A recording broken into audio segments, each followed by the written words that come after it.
waktu dan kami persilakan Frater Eki.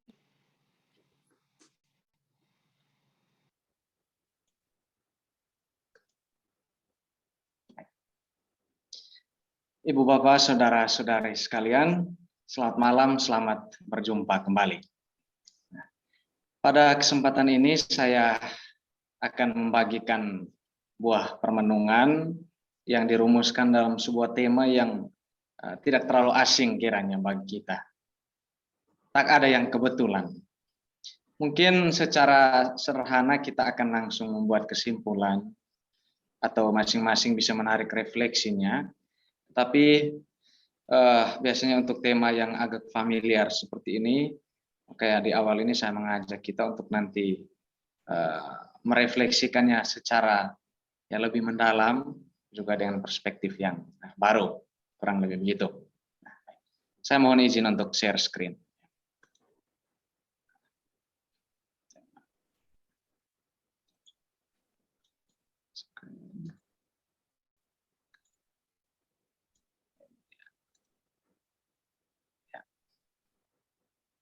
Sudah kelihatan ya Bapak Ibu ya?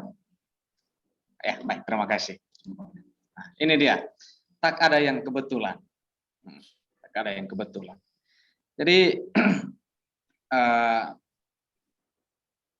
arah refleksi kita nanti meliputi dua hal besar, dua gagasan utama. Itu apa alasannya bahwa tidak ada yang kebetulan dan juga tujuan. Ini saya mau menampilkan seperti biasa untuk memudahkan atau memberi kita alur yang jelas dalam perjalanan refleksi, apalagi ini sudah agak malam juga. Nanti ada dua pokok refleksi saja. Yang pertama mengenai tiga alasan. Tiga alasan mengapa tak ada yang kebetulan dalam kehidupan ini. Dan yang kedua nanti mengenai tujuannya. Ada 4 kurang lebih yang akan kita renungkan bersama. Mengapa Allah merencanakan hidup kita di bumi ini. Jika tak ada yang kebetulan, maka apa yang menjadi tujuannya? Bahwa Allah merencanakan hidup kita di bumi ini. Ini dua gagasan pokok yang akan menjadi arah, menjadi poin permenungan kita bersama pada kesempatan ini. Kita akan dalami satu persatu. Pertama kita lihat ada 3 alasan ya. 3 alasan sangat alkitabiah mengapa tak ada yang kebetulan. Hidup kita ini bukan suatu kebetulan semata. Bukan hasil acak penciptaan acak dari alam semesta, tetapi sesuatu yang jauh lebih luhur yang memiliki tujuan di balik itu. Ini gagasan yang mendorong saya untuk merefleksikan ini juga, termasuk juga meramunya juga dari bacaan-bacaan yang lain yang saya baca, bahwa dari Mazmur 139 ayat 16, ini kutipan lengkapnya. Sebelum aku lahir, Engkau telah melihat aku. Sebelum aku mulai bernafas, Engkau telah merencanakan setiap hari hidup. Ini ungkapan yang sangat mendalam dan juga mengandung kebenaran iman yang luar biasa dari kitab Pemazmur. Sehingga dari ayat ini kita dapat memetik beberapa hal sebetulnya. Yang pertama, kita akan lihat bahwa ternyata Allah merencanakan kehidupan kita. Allah merencanakan kehidupan kita. Artinya bahwa sebelum kita lahir, Tuhan sudah punya konsep, sudah punya gagasan tentang di mana kita akan dilahirkan dan di mana kita akan hidup untuk tujuan. Saya ingin kita mulai dari hal yang agak konseptual mengenai gagasan teologis seperti ini. Sehingga dikatakan Allah telah merencanakan bahkan di mana kita akan dilahirkan, di mana kita akan hidup demi tujuannya. Dia juga memutuskan bagaimana kita dilahirkan dan berapa lama kita akan hidup. Oke. Tuhan juga memutuskan bagaimana kita dilahirkan dan berapa lama kita akan hidup. Jadi fase awal dan fase akhirnya boleh dikatakan Tuhan sudah menentukan. Itu dulu. Dia merencanakan semuanya untuk tujuannya. Pelan-pelan kita mulai mengetahui mengapa Allah merencanakan sebegitu detailnya mengenai hidup kita. Terlepas nanti hidup itu kita mampu syukuri atau tidak, itu hal lain. Tapi sama mengajak kita untuk membawa permenungan kita ini dari topik-topik seperti ini. Dalam Kisah Para Rasul bab 17 ayat 26, di sana dirumuskan dengan begitu indah mengenai kenyataan ini. Dari satu orang saja ia telah menjadikan semua bangsa dan umat manusia untuk mendiami seluruh muka bumi. Dan ia telah menentukan musim-musim bagi mereka dan batas-batas kediaman mereka. Nah, ini tentu kita mudah untuk menghubungkan ini dengan kisah dalam kitab Kejadian ya mengenai penciptaan. Bahwa penciptaan itu dimulai bahkan dari satu orang gitu. Lalu dari itu Tuhan menjadikan bangsa yang besar, kemudian menyebar ke seluruh muka bumi, ke seluruh alam ciptaan Tuhan ini, dan juga menentukan batas-batas kediaman bagi mereka. Itulah mengapa biasanya ya setiap suku bangsa itu memiliki batasan-batasan yang jelas. Dan kita yakini ini Kisah Para Rasul menulis demikian. Semuanya itu sudah dirancang, sudah direncanakan oleh Tuhan. Jadi sekali lagi, Allah merencanakan kehidupan kita. Sehingga tidak ada satu hal pun dalam hidup kita ini yang terjadi tanpa suatu tujuan. Satu kata kunci dari bagian ini adalah hidup yang sesuai tujuan. Karena kita punya tujuan dengan hidup ini, maka Tuhan membuat perencanaan. Tuhan merencanakan hidup kita. Jika saja hidup ini tidak ada tujuannya, maka pasti Tuhan mungkin juga tidak perlu merencanakan sesuatu dengan hidup kita. Atau bahasa yang mungkin lebih dekat ya, mengenai target. Biasanya orang yang punya target atau cita-cita yang ingin dicapai itu, dia pasti punya planning. Punya langkah-langkah yang dia akan mulai bangun. Nah, ke sana. Strategi apa yang dilakukan, kiat-kiat apa yang ditempuh untuk mencapai target atau cita-cita itu. Inilah mengapa Tuhan merencanakan sebegitu detailnya tentang hidup kita. Karena apa? Karena Dia juga menyediakan satu tujuan yang mesti kita lakukan dengan hidup ini. Sekali lagi ini penggambarannya sangat teologis, masih konseptual ya. Dan alasan kedua, mengacu pada perikop kitab suci tadi dari Mazmur, kita mengetahui bahwa kita ada dalam pikiran Allah. Ini menggembirakan bahwa ternyata kita itu ada dalam ingatan Tuhan. Jadi jauh sebelum kita ada dalam benak orang tua kita sudah ada dalam pikiran Allah. Saya sangat yakin bahwa kita semua ini ya juga berasal dari orang tua yang mengasihi dan yang pasti dalam hatinya juga selalu ada tempat untuk setiap anak. Dan mungkin yang juga ya kebanyakan dari kita saat ini juga sudah menjadi orang tua. Artinya bahkan sebelum kita ada dalam ingatan orang tua atau sebelum ibu bapak memiliki ingatan atau cinta terhadap anak-anak, cinta dan ingatan itu terlebih dulu sudah ada dalam pikiran Allah. Saya sangat yakin kita sudah mengetahui kebenaran ini, tapi baiklah kita merenungkan kembali supaya nanti kita lebih mudah untuk masuk dalam refleksi kemudian yang lebih konkret, yang lebih praktis. Jadi bukan karena nasib kita, bukan karena kesempatan, juga bukan karena kebetulan bahwa kita bernapas saat ini. Ini yang penting. Ini satu kebenaran iman. Kita hidup karena Allah ingin menciptakan kita. Jadi kita ada bukan karena kebetulan. Juga bukan karena ya hasil laboratorium. Ya, sekalipun cara-cara modern sekarang ya bisa untuk apa namanya ya reproduksi dan untuk menghasilkan keturunan dengan bantuan teknologi sudah dimungkinkan. Tetapi untuk memiliki suatu kehidupan itu tidak akan terjadi jika Allah tidak merencanakan. Sehingga kelahiran kita bukanlah suatu kesalahan, apalagi kesialan. Dan kehidupan kita bukanlah sesuatu yang tidak diharapkan.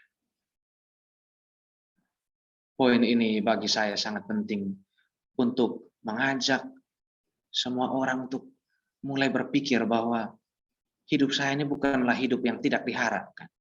Kendati mungkin ada ungkapan tertentu dari tengah keluarga, atau ketika kita mengingat lagi riwayat-riwayat dalam keluarga, mungkin saja untuk orang-orang tertentu dia sering dikatakan bahwa engkaulah anak yang lahir tanpa diharapkan.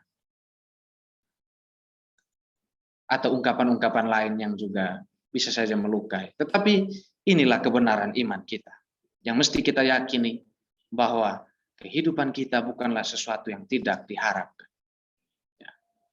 Bisa saja orang tua itu ada yang tidak merencanakan kelahiran anaknya. Tetapi setiap kehidupan baru itu Tuhan merencanakan. Dan Tuhan tidak terkejut sama sekali dengan kelahiran kita. Karena apa? Karena Dia mengharapkan. Ya. Mungkin ada orang tua yang terkejut. Wah, anak saya kok lahirnya begini. Atau yang diharapkan mungkin anak laki-laki tapi yang muncul ya anak perempuan. Ada keterkejutan, ada ini. Tetapi itu tidak terjadi dengan Tuhan. Karena apa? Karena Dia mengharapkan kehadiran kita di bumi ini. Dengan apapun bentuk panggilan hidup kita. Apapun bentuk pelayanan kita saat ini. Nah, saya suka sekalian ungkapan ini. Bisa ada orang tua yang tidak sah. Tetapi tidak ada anak yang tidak sah.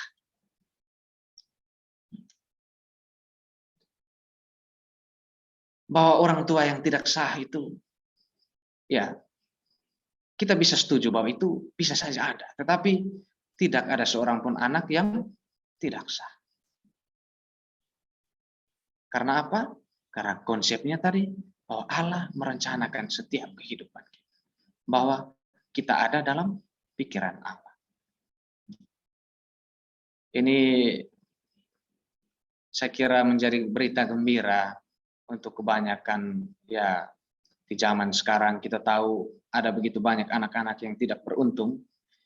Tapi baiklah kalau kita menjumpai orang-orang semacam itu, kita bisa memberi mereka keyakinan seperti itu. Bahwa tidak ada anak yang tidak sah. Semua yang hadir, semua yang memiliki hidup itu, Tuhan tentu menginginkan. Kita seringkali dikaburkan dengan caranya. Atau dengan prosesnya. Tetapi mengenai kehidupan itu saja, sebetulnya kehidupan yang mandiri. Itu alasan kedua bahwa kita ada dalam pikiran Allah. Kita melihat alasan yang ketiga, mengapa tidak ada yang kebetulan dengan hidup kita ini. Karena Allah menciptakan alam semesta ini bagi kita manusia.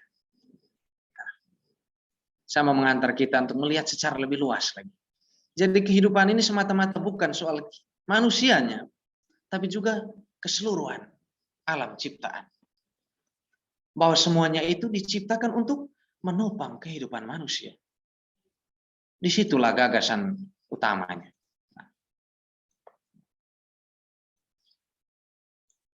Dalam Yakobus bab 1 ayat 18 ditulis demikian.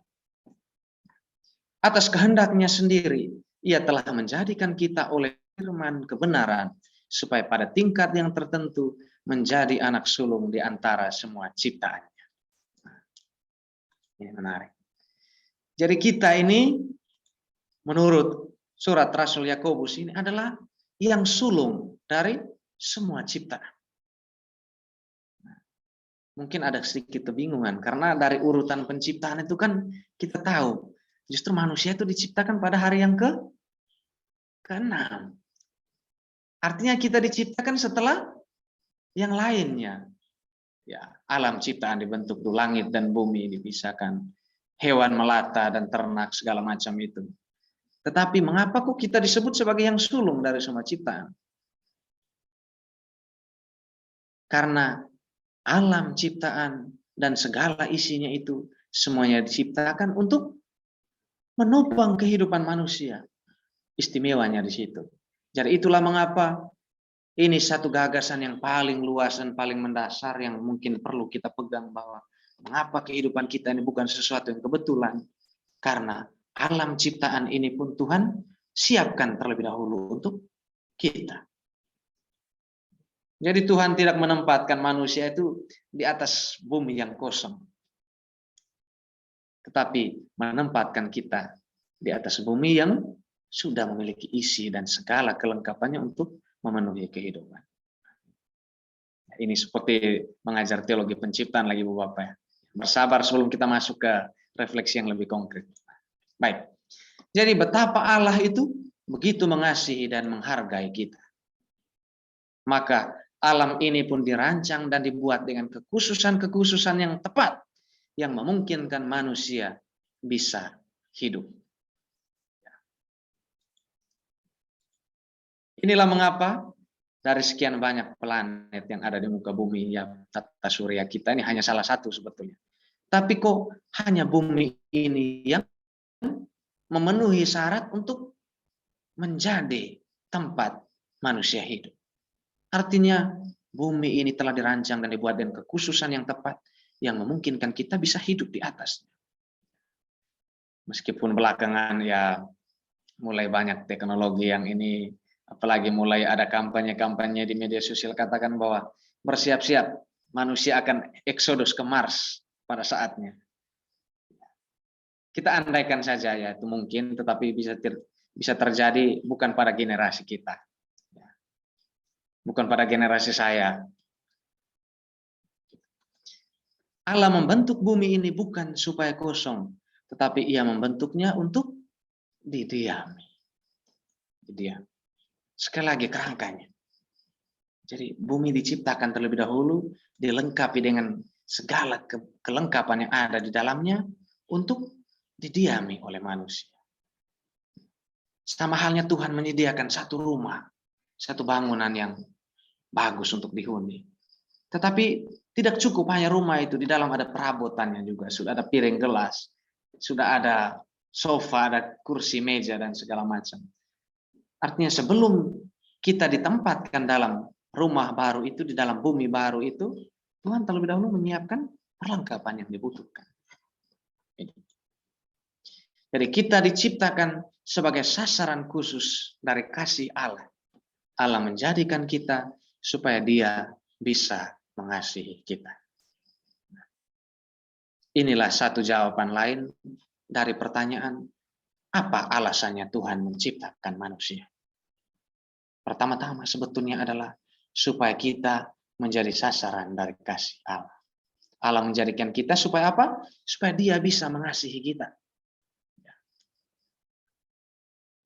Kita tahu, karena cinta itu selalu butuh subjek lain untuk dicintai. Tuhan pun begitu. Tuhan bisa saja mencintai dirinya dalam komunitas Trinitaris ya.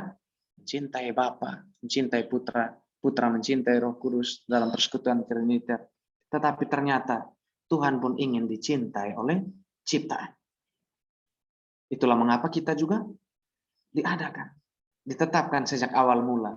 Maka Tuhan katakan, sebelum aku membentuk engkau, aku telah mengenal engkau, aku telah mengasihi engkau, aku telah menguduskan engkau.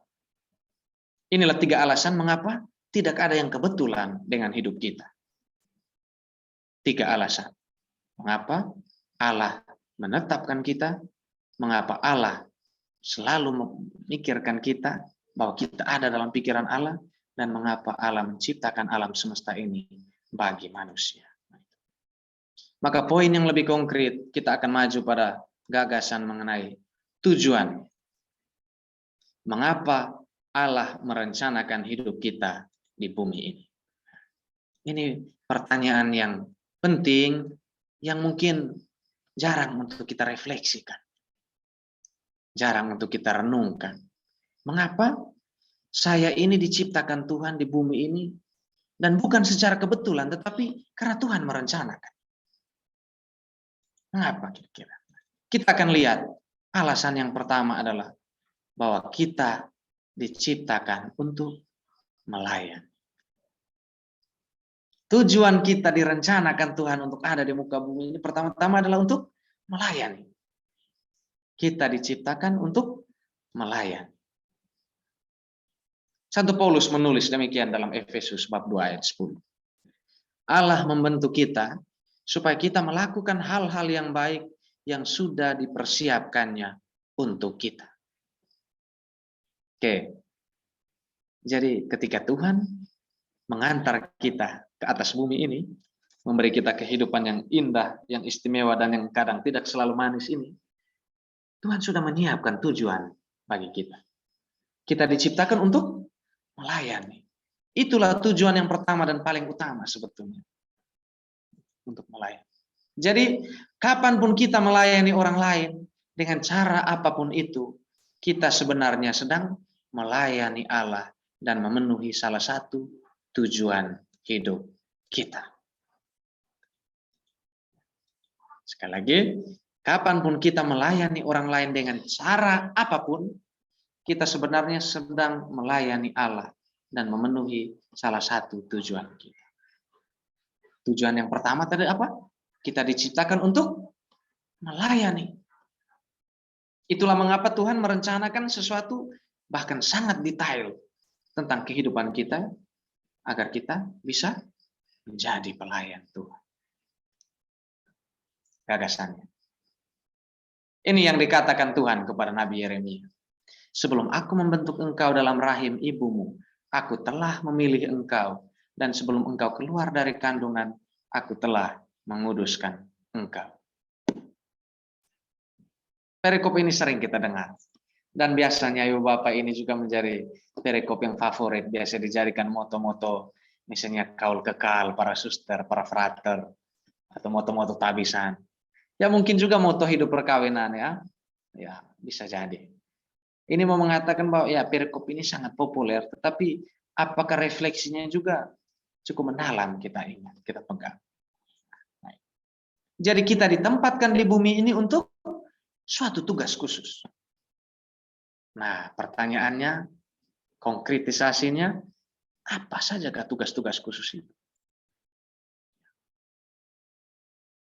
Jawabannya bisa sebagai ibu rumah tangga, sebagai suami, sebagai ibu, sebagai anak, atau sebagai apapun kita dengan profesi yang kita tekuni. Itulah alasannya mengapa kita ditempatkan di bumi. Itu untuk suatu tugas yang khusus, yaitu tugas pelayan. Itu alasan yang pertama, mengapa Tuhan menciptakan atau menempatkan dan merencanakan kehidupan kita sangat spesifik untuk ini, untuk melayani. Kita diciptakan untuk melayani. Dan yang kedua, kita akan lihat alasannya atau tujuannya adalah kita diselamatkan untuk juga melayani. Kita diselamatkan untuk melayani. Saya memulai dengan pendasaran biblis sekali lagi. 2 Timotius bab 1 ayat 9. Dialah yang menyelamatkan kita dan memilih kita untuk pekerjaannya. Bukan karena kita layak, melainkan karena itulah yang telah direncanakan. Ini sangat menarik, Ibu Bapak sekalian. Bahwa Tuhan menempatkan kita pada suatu pekerjaan, suatu profesi tertentu, suatu panggilan hidup tertentu. Bukan karena kita layak untuk itu. Tetapi karena apa? Karena itulah yang Tuhan telah rencanakan. Jadi pertama-tama syaratnya bukan kualitas kita.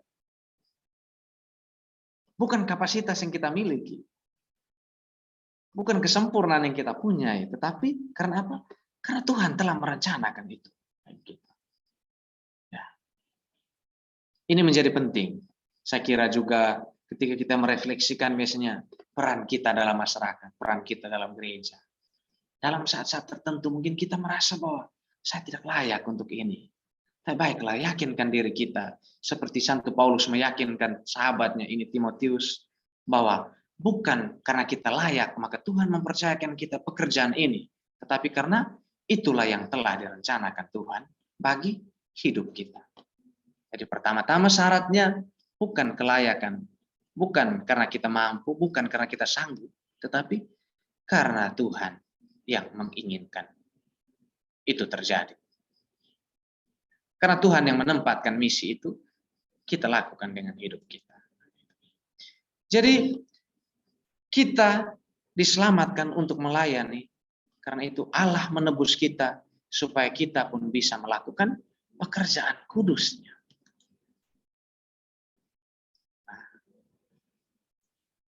Ini juga mungkin menjawab beberapa pertanyaan. Mengapa Tuhan itu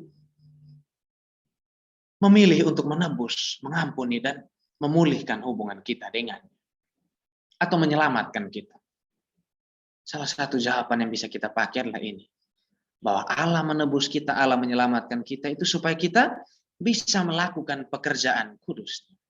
Bisa melakukan sesuatu dengan hidup kita. Dengan apapun caranya. Jadi kita tidak diselamatkan oleh pelayanan-pelayanan yang kita lakukan. Tetapi terbalik ya. Kita justru diselamatkan untuk pelayanan. Ini. Jadi bukan karena jasa-jasa kita, bukan karena perbuatan baik kita, bukan karena pelayanan-pelayanan kita yang membuat kita diselamatkan.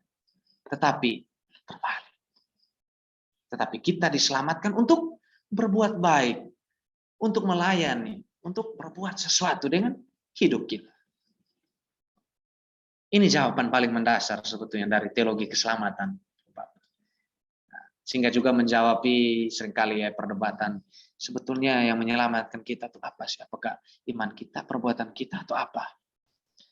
Saya menawarkan satu refleksi yang lain bahwa entah karena jasa kita atau karena iman kita, tapi yang paling penting adalah bahwa kita diselamatkan untuk pelayanan. Kita diselamatkan untuk memberi sumbangan terhadap kehidupan kita di bumi ini. Kita diselamatkan untuk berbuat sesuatu dengan apa yang kita punya, dengan apa yang kita bisa.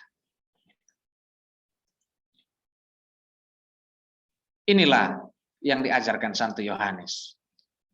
Kita tahu bahwa kita sudah berpindah dari dalam maut ke dalam hidup, yaitu karena kita mengasihi saudara kita. Jadi patokannya adalah mengasihi sesama. Pelayanan itu kan selalu arahnya keluar ya. Mengasihi Tuhan melalui sesama. Arahnya keluar. Jadi pelayanan kita dengan penuh kasih kepada orang lain itu menunjukkan bahwa kita benar-benar diselamatkan. Jadi cara pikirnya tadi kita tidak boleh balik. Bahwa karena kita berbuat baik, karena kita banyak melayani, maka kita diselamatkan. Tidak. Pelayanan kita yang penuh kasih kepada orang lain itu menjadi bukti bahwa kita telah benar-benar diselamatkan Tuhan. Itulah mengapa tujuan kedua tadi, kita diselamatkan untuk melayani. Jadi hati yang diselamatkan adalah hati yang ingin melayani. Ini bisa menjadi tandanya, Ibu Bapak sekalian. Bagaimana bisa mengenali bahwa saya ini memiliki, ya, saya ini diselamatkan atau tidak? Itu dari keinginan untuk melayani. Jadi hati yang diselamatkan sebetulnya adalah hati yang ingin melayani. Jadi semakin kita ingin berbuat sesuatu untuk orang lain, ketika kita ingin berbuat sesuatu melampaui ya rasa nyaman kita, atau bahkan memikirkan sesuatu itu lebih besar atau lebih sungguh-sungguh dari kita memikirkan diri sendiri, atau kebajikan-kebajikan apapun yang ingin kita buat untuk sesuatu yang di luar kehidupan kita, itulah tanda bahwa kita diselamatkan. Jadi tujuan kedua mengapa tidak ada yang kebetulan dengan hidup kita, mengapa Tuhan merencanakan hidup kita ini adalah karena kita diselamatkan untuk melayani. Lalu yang ketiga, kita lihat. Yang ketiga, kita dipanggil untuk melayani. Yang pertama tadi apa? Kita diciptakan untuk melayani. Kedua, kita diselamatkan untuk melayani. Ketiga, kita dipanggil untuk melayani. Jadi panggilan itu, ya ini saya memudahkan kasus saja supaya memberi konteks yang lebih khusus. Jadi panggilan itu sebetulnya sangat tidak identik dengan misionaris ya, atau menjadi imam, menjadi suster, biarawan, biarawati, atau pekerja sosial lain. Kitab suci tidak pernah memaksudkan jenis panggilan seperti itu. Karena panggilan umum kita orang Kristen adalah panggilan yang kita terima melalui baptisan. Dengan pembaptisan kita menerima panggilan umum. Lalu panggilan khususnya ya itu bisa menjadi imam, suster, frater, biarawan, biarawati, menjadi bapak ibu keluarga, atau menjadi apapun dengan pilihan hidup kita. Itu. Karena apa? Kitab suci pun tidak mengatakan bahwa panggilan itu hanya identik untuk menjadi misionaris tadi ya. Tapi Alkitab berkata bahwa semua orang Kristen itu dipanggil untuk melayani. Ini misi yang paling utama sebetulnya, dan juga misi yang paling umum yang dimiliki oleh kita orang-orang Kristen, yaitu untuk melayani. Itulah mengapa tujuan kehidupan yang kedua tadi, yang ketiga ini adalah kita dipanggil untuk melayani. Jadi setiap kali kita memakai kemampuan yang diberikan Tuhan untuk menolong orang lain, kita sedang memenuhi panggilan kita. Kita sedang memenuhi panggilan kita. Jadi tidak ada pelayanan yang kecil bagi Allah. Semuanya berharga. Begitupun tidak ada pelayanan yang tidak penting di dalam gerejanya. Ini menarik. Mungkin beberapa dari kita kerap itu merasa berkecil hati. Bahwa kontribusi saya untuk gereja itu sangat kecil. Ingatlah bahwa malam ini kita merenungkan bagian ini Bapak sekalian, bahwa tidak ada pelayanan yang kecil bagi Tuhan. Semuanya itu berharga. Begitupun apa yang kita lakukan bagi komunitas di mana kita bergabung, di dalam gereja kita, dalam keluarga, di tengah lingkungan pekerjaan, dan segala macam. Jadi apapun yang kita lakukan itu, bagi Tuhan tidak ada yang kecil. Apapun jenis pelayanan yang kita lakukan, semuanya memiliki nilai, memiliki arti penting di mata Tuhan. Sehingga banyak refleksi orang kudus kita kan, mulai dari Santa Teresa dari Avila, Santa Teresa kanak-kanak Yesus, dan juga yang paling ya lebih dekat dengan hidup kita, lebih dekat dengan masa kita, Santa Teresa dari Kalkuta. Mereka merefleksikan satu gagasan yang sama, bahwa yang paling penting itu bukan besarnya pekerjaan yang kita lakukan, tetapi seberapa besar cinta yang melandasi pekerjaan-pekerjaan itu. Jadi justru seringkali ya biasanya pelayanan-pelayanan kecil yang tersembunyi, yang terjadi di belakang layar itu sering membuat atau menghasilkan satu perubahan yang besar. Banyak perubahan-perubahan besar itu justru terjadi dari pelayanan-pelayanan yang tidak kelihatan. Pelayanan di belakang layar, Ibu Bapak sekalian. Dalam banyak kesempatan. Jadi sebetulnya orang-orang besar di muka bumi ini bukan orang-orang yang sudah kita kenal sekarang ini, misalnya orang yang terkaya, orang yang paling berpengaruh, orang paling berkuasa. Bisa saja masih ada orang lain yang jauh lebih hebat, yang lebih berpengaruh, lebih besar dari itu, tetapi mereka tidak menampilkan diri di atas panggung. Tidak disorot kamera, tidak dipublikasikan di media sosial dan lain-lain. Tetapi apa? Mereka melakukannya dalam diam. Sehingga pelayanan-pelayanan kecil atau yang bahkan yang tersembunyi sekalipun, itulah yang justru membuat perubahan yang paling besar. Ya. Kita lihat bagian yang keempat. Tujuan mengapa Allah merencanakan hidup kita sedemikian detail dan lengkapnya adalah karena kita diperintahkan untuk melayani. Lagi-lagi. Sebetulnya satu tujuan yang utama yang mau saya ajak kita bermenung malam itu pelayanan. Tetapi yang pertama bahwa Tuhan menciptakan kita untuk melayani. Yang kedua tadi apa? Kita diselamatkan untuk melayani. Ketiga, dipanggil untuk melayani. Dan tujuan yang keempat ini adalah kita diperintahkan untuk melayani. Jadi bukan hanya dipanggil, bukan hanya saran dari Tuhan, bukan hanya nasihat, tetapi suatu perintah. Tuhan memberikan perintah yaitu untuk melayani. Kita ingat perikop Yohanes ya dalam kisah ya perjamuan malam terakhir saat pembasuhan kaki, Yesus katakan, inilah perintahku, yaitu supaya kamu saling mengasihi. Tuhan tidak mengatakan inilah anjuranku, inilah nasihatku, inilah saranku. Tidak. Tuhan tidak memberi kita pilihan untuk melakukannya atau tidak. Tuhan mengharuskan kita untuk melakukannya. Hanya satu itu saja. Tidak ada pilihan lain. Maka bagian keempat kita akan lihat bahwa kita diperintahkan untuk melayani. Jadi bagi orang-orang Kristen itu, pelayanan kita ini bukanlah pilihan, melainkan sebuah perintah. Ini yang dikatakan Tuhan Yesus dalam Injil Matius bab 20 ayat 28. Sama seperti anak manusia datang bukan untuk dilayani, melainkan untuk melayani dan untuk memberikan nyawanya menjadi tebusan bagi banyak orang. Jadi Tuhan Yesus sebelum memberi kita perintah untuk melayani, dia sudah memberi contoh dengan hidupnya. Dia datang bukan untuk dilayani, tapi untuk melayani. Jadi luar biasanya Tuhan Yesus itu, ajaran-ajaran yang konkret yang dia selalu sampaikan itu selalu adalah hal-hal yang sudah ia praktekkan, sudah ia lakukan. Misalnya ketika Tuhan mengatakan, ampunilah sesama saudara, ia memberi contoh dengan memberikan pengampunan. Pada saat dia dipaku di atas kayu salib. Ya Tuhan, ampunilah mereka sebab mereka tidak tahu apa yang mereka perbuat. Ketika dia mengajarkan kita untuk mengasihi, untuk melayani, dia melakukan itu dengan membasuh kaki para murid. Ketika dia mengajarkan, perhatikanlah salah seorang yang paling lemah ini, yang paling tersingkir, yang paling dilupakan, yang terpinggirkan ini. Dia memberikan contoh dan memperhatikan orang-orang kusta, orang-orang sakit, yang mana dalam lingkungan masyarakat kurang mendapatkan perhatian. Jadi Tuhan Yesus tidak hanya mengajar dengan kata-katanya, tetapi juga mengajarkan dengan perbuatan.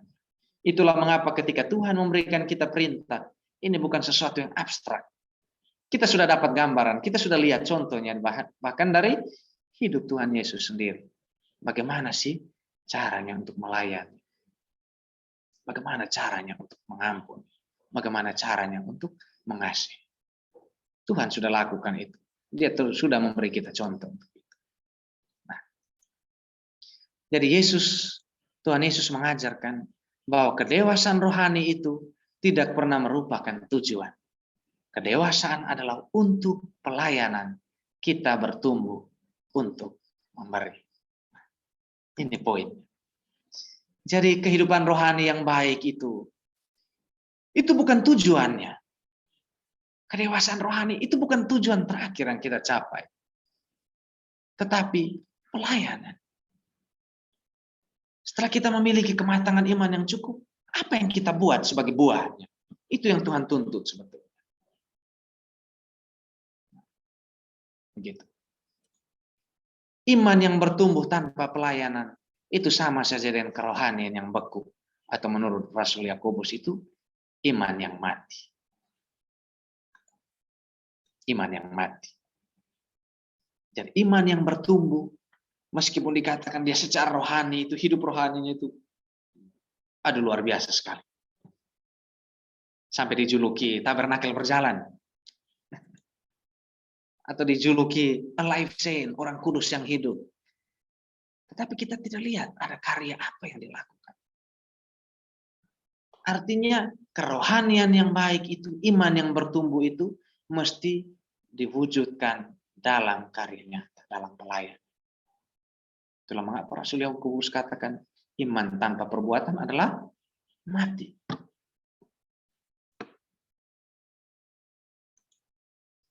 Jadi tanda iman yang belum dewasa itu biasanya dari ungkapan-ungkapan seperti ini.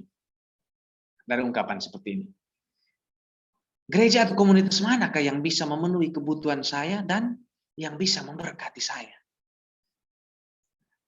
Kalau orang bertanya seperti ini ketika dia memulai pelayanan atau memulai bergabung dalam satu komunitas, dia pertama-tama tanya dulu, apa keuntungannya untuk saya? Ini sebetulnya tanda bahwa imannya belum dewasa. Tetapi iman yang dewasa itu tandanya demikian. Dia bertanya justru sebaliknya. Di manakah saya bisa mendapat sebuah tempat untuk melayani dan menjadi berkat bagi orang lain? Jadi pertama-tama yang ditanyakan adalah bukan apa yang akan dia dapatkan dari komunitas itu atau dari gereja itu, tetapi apa yang bisa ia beri. Apa yang bisa ia lakukan sebagai bentuk pelayanan. Sebagai bentuk dia menjadi berkat bagi komunitas. Mungkin malam ini poin ini juga mengajak kita untuk semacam satu autokritik, satu refleksi ke dalam. Apakah ketika saya bergabung ke dalam komunitas LPF ini, kita memulai dengan satu pertanyaan, apa yang bisa saya dapatkan? Kebutuhan apa yang akan terpenuhi dari komunitas bagi saya? Jika terdorong melalui hal-hal seperti itu, kita pelan-pelan belajar. Malam ini itu satu kesempatan kita belajar bahwa mulailah dengan satu keinginan untuk mencari sebuah tempat, mencari sebuah kesempatan, menciptakan sebuah peluang untuk kita bisa melayani dan bisa menjadi berkat bagi orang lain. Karena apa? Karena inilah tujuan mengapa Allah merencanakan sebegitu pentingnya atau sebegitu khusus dan detail tentang hidup kita, yaitu untuk kita bisa berbuat sesuatu bagi Dia, bisa melayani melalui cara-cara hidup kita. Jadi tanda iman yang belum dewasa tadi itu dia menanyakan, berkat apa yang akan saya dapat? Tapi tanda iman yang dewasa, dia bertanya, apa yang bisa saya lakukan untuk menjadi berkat bagi orang lain? Inilah dia 3 alasan mengapa tidak ada kebetulan dalam hidup kita, dan 4 tujuan mengapa Allah merencanakan hidup kita.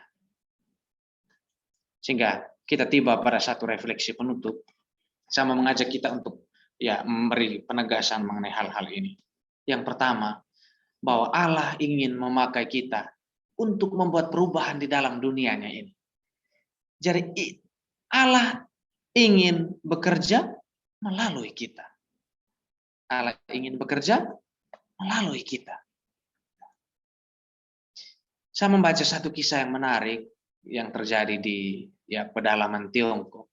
Ada satu tradisi yang bagus ketika ada orang-orang yang baru ditabiskan.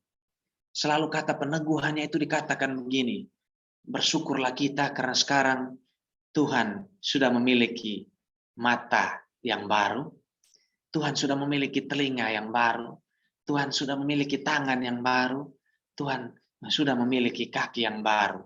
Untuk apa? Untuk Tuhan bisa melakukan sesuatu dengan hidup orang itu.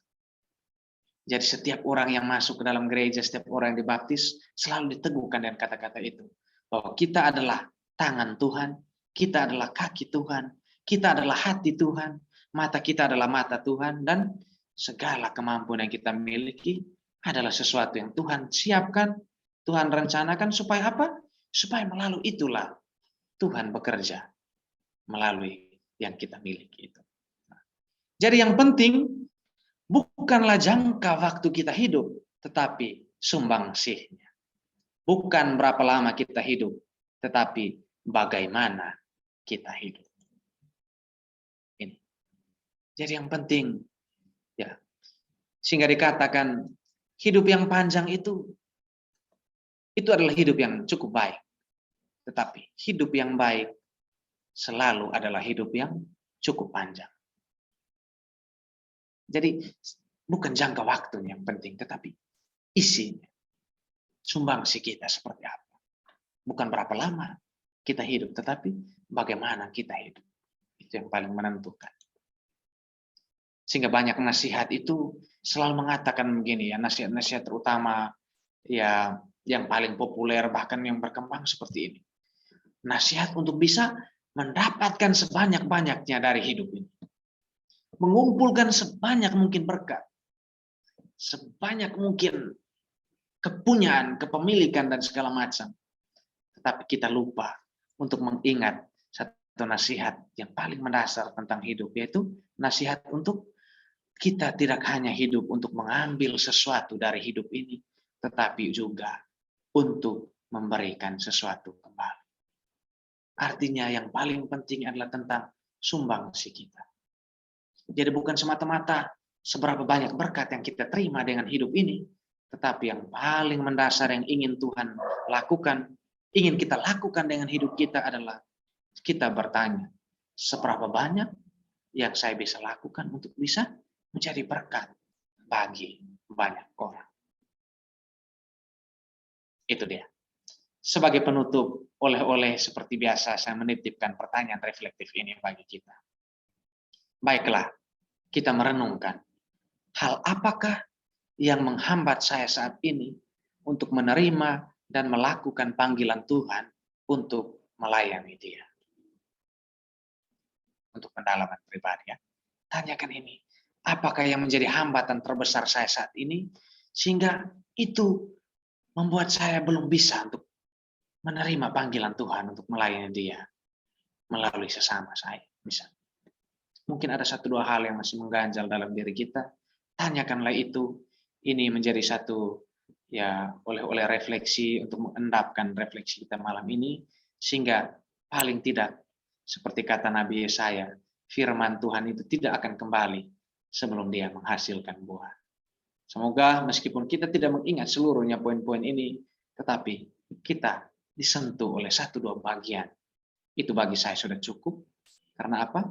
Karena Tuhan tidak pernah menjadikan hidup kita secara kebetulan. Dia sudah merencanakannya dan juga menetapkan tujuan bagi hidup kita masing-masing. Itu saja yang bisa saya bagikan. Terima kasih untuk perkenaannya. Terima kasih Frater Eki. Renungan yang sangat indah, Frater.